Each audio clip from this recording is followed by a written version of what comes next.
Kumusta kaibigan? Ang kwento nating itatampok ngayon ay ang movie na Machete. Ngunit bago natin ito simulan, ay maaari ba akong makahingi ng pabor? Pakilike naman ang videong ito at pasubscribe na rin sa aking channel. I-click mo na rin ang notification bell. Muli maraming salamat kaibigan. Nagsimula ang kwento sa lugar ng Mexico kung saan may dalawang pulis ang nakasakay sa isang patrol car at ang isa sa kanila ay nagngangalang Machete.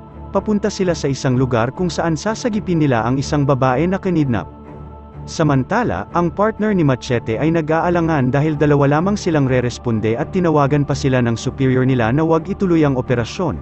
Ngunit matigas ang ulo ni Machete. Sinugod nila ang lugar na puno ng mga kalaban at mga armado pa ang mga ito.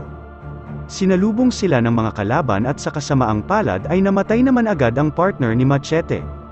Samantala, si Machete ay pumasok sa loob at pinagtataga ang kalaban gamit ang armas nitong Machete. Nang ililigtas niya na ang isang babae ay ayaw sumama nito, sa halip ay hiniwa siya nito gamit ang kanyang machete. Nang bumagsak ito ay nalaman niya na ang babae pala ay kasabwat ng isang drug lord na nagngangalang Torres.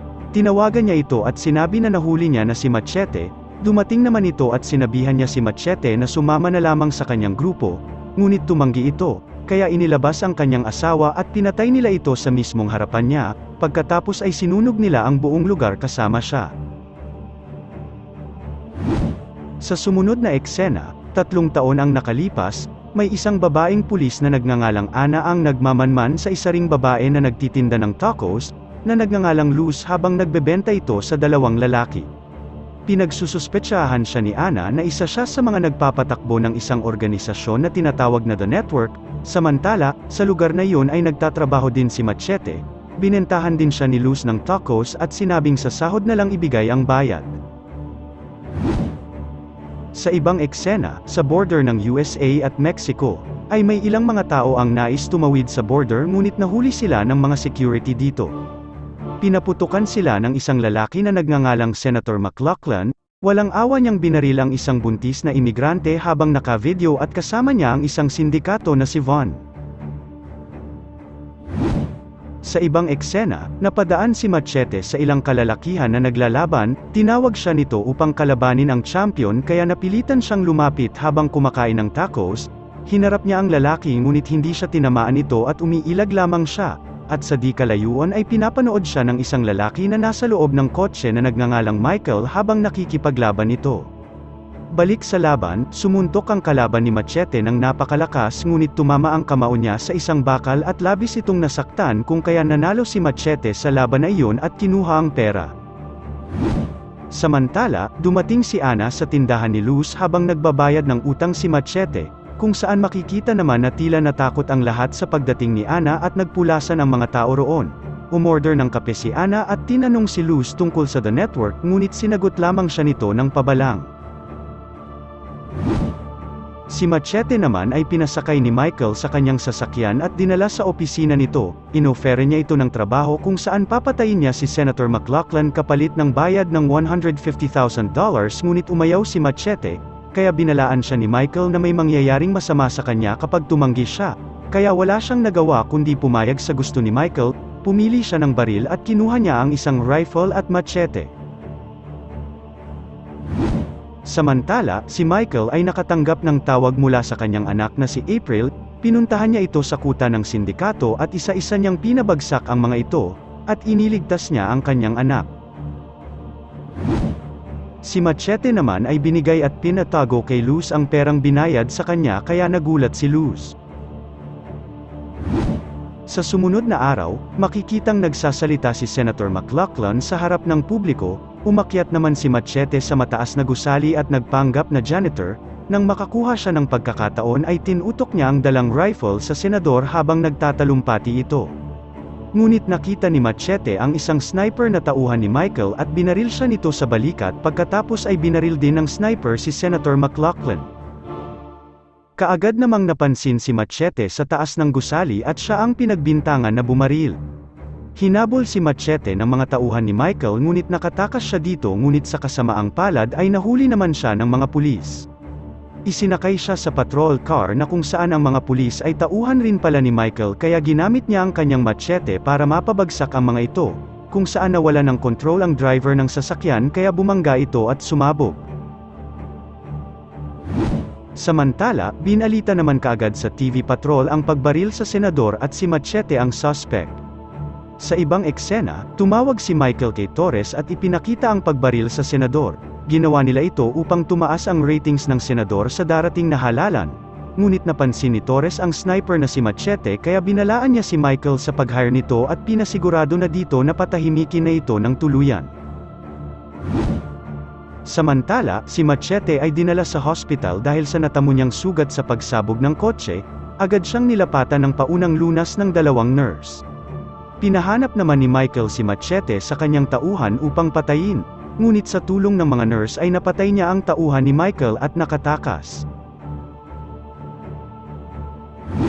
Sa ibang eksena, si Ana naman ay napanood ang balita tungkol sa senador at kay Machete. Si Luz naman ay iniligtas si Machete at dinala sa kanyang bahay at doon ay pinagpahinga niya ito. Nalaman naman ni Machete na dating sundalo si Luz at siya ang leader ng The Network. Gumawa naman si Ana ng background investigation sa pagkatao ni Machete at nalaman niyang dating pulis pala ito. Sa sumunod na eksena ay nalaman ni Michael na buhay pa rin si Machete kaya pinahanap niya ang lalaki. Nahanap naman nila si Machete sa bahay ni Luz, pinalibutan nila ito ngunit sinaksak ni Machete ang isa na nasa pinto at pinatay ang iba, kaya pinasabog nila ang bahay ngunit nakatakas pa rin si Machete. Pagdating ni Ana ay tumambad sa kanya ang mga bangkay kaya umalis din kaagad ito. Nakita niya si Machete kaya tinutukan niya ito ng baril at pinasakay sa kotse, habang nag-uusap ang dalawa ay naaga ni Machete ang baril ni Ana kaya tinutukan niya ito. Dinala niya si Machete sa bahay nito at pinag-usapan ang nangyaring pagbaril at sinabi niya kay Ana na na-frame up lamang siya ng isang tao dahil hindi talaga siya ang bumaril sa senador. Samantala, si Michael naman ay pinatay ang kanyang tauhan dahil sa kapalpakan nito habang pinapanood siya ni Torres. Sa ibang eksena, binalik ni Machete ang baril ni Ana upang pagkatiwalaan siya nito at umalis. Nag-alala naman ang tauhan ni Luz sa kanya dahil akala nila ay nasama ito sa pagsabog. Binuksan ni Luz ang hideout nila sa The Network at nakita ito ni Ana kaya tinutukan niya ng baril si Luz. Pinaliwanag ni Luz kay Ana ang tungkulin ng The Network kung saan ito ang tumutulong sa mga illegal immigrants mula Mexico upang maging legal na citizen sa bansang USA, at nalaman din ni Ana na hindi ang The Network ang nasa likod ng pagbaril sa senador. Sa ibang eksena, si Machete ay pinuntahan ng kanyang kapatid na pari upang humingi ng tulong tungkol sa kanyang problema. Pagkatapos ay pinuntahan din niya ang bahay ni Michael. Nagpanggap siya bilang hardinero ngunit nakilala siya ng 2 security, kaya agad niyang pinabagsak ang mga ito. Nakita naman ni Machete ang mag-inang April at June na naliligo sa pool habang nakahubad at nagre-record sa camera. Tinawag nila si Machete at nakipaghalikan siya sa mag-ina. Maya-maya pa ay napatulog niya ang dalawa at isinakay niya ang mga ito sa kanyang sasakyan. Pagkatapos ay kinuha ni Machete ang mga recording tape ni Michael na maaaring gawing ebidensya at iniwan ang camera. Dinala naman ni Machete ang mag-ina sa simbahan na wala ng malay at walang mga saplot kaya nagulat ang kapatid niyang pari. Samantala si Michael ay nakita ang isang camera at nakita ang naka-record na ginawa ni Machete sa mag-ina niya, kaya pinahanap niya si Machete. Sa ibang eksena, tinawagan ni Von si Senator McLachlan at tinanong tungkol sa kanyang problema sa operasyon, kaya pinapahanap naman ni Von ang tao sa likod ng The Network. Si Machete naman ay bumalik sa bahay ni Ana at binigay sa kanya ang mga tape na encrypted. Nabuksan nila ang mga encrypted na files at nakita nila ang mga tao na kasabwat sa operasyon nito ay sina Michael, Senator McLachlan at ang drug kingpin na si Torres na siyang pumatay sa asawa ni Machete. Samantala, pinuntahan naman ni Von ang lugar ni Luz at tinanong siya tungkol sa The Network ngunit hindi nagsalita si Luz tungkol dito kaya binaril siya ni Von na naging sanhi ng pagkawala nito ng buhay. Pinasok naman ang tauhan ni Michael ang kumbento na kung saan nandoon ang kapatid ni Machete ngunit nakita sila nito sa CCTV kaya naghanda na rin ang pari ng shotgun. Nakipagpalitan siya ng putok sa mga ito at napabagsak niya ang ilan sa mga tauhan ni Michael, ngunit nahuli pa rin ang pari. iginapos nila ang pari sa krus at tinanong siya ni Michael kung saan ang asawa at anak nito at si Machete, ngunit hindi nagsalita ang pari, kaya pinatay nila ito. Sa ibang eksena, nilusob naman ng kalaban ang bahay ni Ana kaya nakipagbarila na rin si Machete sa mga ito at napabagsak niya ang lahat ng kalaban. At naalala ang kapatid niyang pari kaya pinuntahan niya ito ngunit huli na ang lahat. Si Ana naman ay kinuha ang recordings ng CCTV sa simbahan. Si Michael naman ay pinagalitan ni Torres dahil sa kapalpakan nito. Makikita naman na pinasok ni Machete ang bahay ni Michael at pinatumba ang mga tauhan nito gamit ang garden tools. Samantala, si Ana ay binigay sa isang reporter ang recording tape na kanyang gagawing ebidensya. Habang nasa talumpati naman si Senator McLachlan at nagsasalita tungkol sa kanyang plataporma, ay tinanong siya ng isang reporter tungkol sa assassination ng isa niyang tauhan. Pinakita rin sa TV ang pagpatay ni Michael sa pari at ang pagbaril ni McLachlan sa mga inosenteng imigrante. Nagulat ito at dahil sa takot ay kaagad na tumakas sina McLachlan at Michael ngunit binaril ni McLachlan si Michael at mag-isa siyang tumakas. Naabutan naman ni Machete si Michael na may tama ng bala at inamin niya na si Torres ang lahat ng nasa likod ng operasyon. Samantala sa loob ng simbahan, ay nagising ang mag-inang April at June at nalaman nilang pinatay ni McLachlan si Michael at nakita ni April ang damit ng madre at ito ay kanilang isinuot. Si Machete at Ana naman ay pinagsama-sama ang lahat ng mga Mexican immigrants upang tulungan sila sa pakikipaglaban sa mga tauhan ni Torres at Von. Naghanda sila ng mga sasakyan, machine gun, machete, palakol at mga baril, inatake nila ang kampo ni Von at Torres, at pinasabugan nila ito ng rocket missile. Samantala, si Senator McLachlan ay hinuli ni Von at papatayin na sana ito habang naka-record sa kamera ngunit naantala ito dahil sa paglusob ni Machete. Matindi at malupit ang nangyaring digmaan ng dalawang panig. Si Machete naman ay pinagtataga ang mga kalaban gamit ang kanyang machete. Dumating din si Luz na buhay pa pala at may badge ang mata nito. Tumulong din siya sa pakikipaglaban, pinulbos niya ang mga kalaban gamit ang machine gun.